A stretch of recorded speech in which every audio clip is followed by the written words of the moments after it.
Mon père m'a transmis la foi en tous les peuples. Il n'y a pas de race, on a tous le même sang. Ça, il m'a transmis cette partie-là très positive sur l'autre, sur l'écoute, l'attention, le partage. Ça a été une grande force. Il nous l'a inculqué. Maintenant, pardon, mais je ne me souviens plus de la question. Ce qu'il vous a transmis. Ah, il a transmis du positif, avec justement cette envie que on soit tous unis, amoureux tous les uns des autres, etc. Mais en même temps, il nous a transmis aussi une très grosse souffrance par rapport à son passé, par rapport à ce qui s'était passé. Nous, les enfants de Sam, on vit avec cette souffrance. Alors bien évidemment, on n'a pas souffert dans notre chair comme lui, mais sans le vouloir, parce que c'était un homme tellement bon qu'il n'aurait pas voulu nous faire du mal. Indirectement, il nous a fracassés.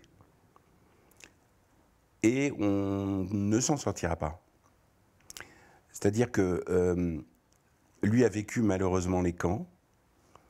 Nous, on n'a pas vécu ces camps-là, mais c'est comme si on était enfermés dans ces camps, sans cette souffrance physique, bien évidemment, heureusement, mais avec une véritable souffrance psychologique, mentale. On est tous atteints de plein de tares. Voilà. Et ça, c'est arrivé comme ça. C'est pas un homme qui se plaignait, c'est pas un homme qui parlait mal des autres. Donc il n'y avait que du positif dans son langage. Mais dans son regard, dans son toucher, il y avait son histoire. Et nous qui sommes sensibles, ces enfants, bah, ce toucher, ce regard, ce sourire, on l'a perçu avec toute la souffrance qu'il y avait derrière. Et on a grandi avec cette souffrance. Et on vieillit avec cette souffrance. Et on vit avec ça. J'ai été très présent dans de nombreuses conférences qu'il faisait. Et il savait que j'y allais parce que j'étais le premier à poser une question. Et que quoi qu'il arrive, j'étais pas d'accord avec lui. Il s'en amusait, il adorait ça. Donc on a commencé vraiment à échanger. Et comme on n'était pas du tout d'accord, c'était un superbe échange. Il ne m'a toujours pas convaincu, et je ne l'ai toujours pas convaincu. Ah, le point essentiel de Discord, c'est le pardon. Interdit pour moi le pardon. Et lui, avec toute sa sagesse, me disait « mais si, pardonne ». Je pardonne rien, moi. Je pardonne pas. Lui, il pardonne. J'ai jamais cru. C'était un escroc pour moi là-dessus. Et il le savait puisque je lui disais.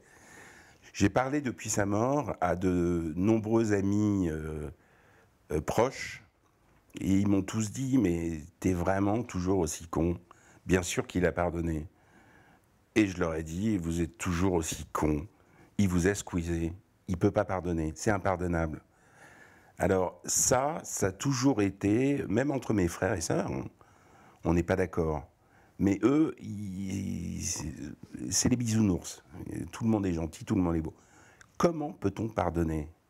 Je peux pas croire. Moi, je pardonne pas, j'ai pas été. Et je pardonne pas. Et lui, il a été, il a souffert, et il pardonne. Non, je suis pas d'accord. Donc il savait que j'étais jamais d'accord. Donc à toutes les conférences, je lui disais, et il s'en amusait, il essayait de me convaincre, il n'a jamais réussi. Je suis convaincu de ce que je dis, il était convaincu de ce qu'il disait. Maintenant, avec tout l'amour que je lui portais, et que je lui porte toujours, je veux croire que je me trompe, qu'il avait pardonné parce que ça l'a aidé à vivre mieux. Mais moi, je pardonne pas, voilà.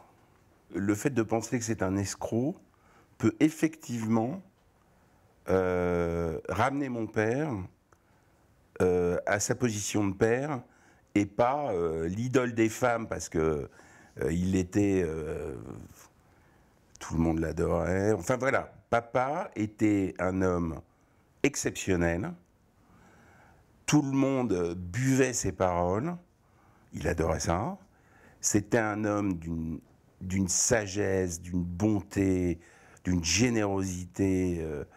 Mais le fait de ne pas croire dans son pardon me permet peut-être effectivement qu'il descende de son piédestal et de lui taper l'épaule en disant arrête tes conneries papa. Voilà, peut-être, ouais, effectivement. Je ne sais pas si on vous a dit sur la bonté de mon père, mais il y a moi quelque chose qui me touche et j'en parle à chaque fois aux enfants, à mes enfants et à mes amis et à ceux que je rencontre, que je ne connais pas, mais il faut que je le dise. Mon père était un grand médecin généraliste du 15e arrondissement. Il avait le plus gros cabinet du 15e. Pour vous donner une image de mon père, c'est que le jour où il s'est arrêté de faire de la médecine par amour pour ma mère, il a offert son cabinet médical au docteur Colomer, car c'était l'homme le plus apte à reprendre sa clientèle. Là où tous les médecins à l'époque revendaient leur cabinet, mon père n'a jamais voulu prendre d'argent. Il a voulu que sa clientèle passe entre les mains d'un bon médecin. Ça, c'était mon père. Alors moi, quand il me voyait faire du commerce, d'acheter, revendre, il me disait « Mon fils, tu n'as rien compris ». Mais je crois qu'il aimait ça aussi, me voir faire ça. Mais donc, j'avais une relation avec mon père qui était très spéciale, puisque j'étais sa mère.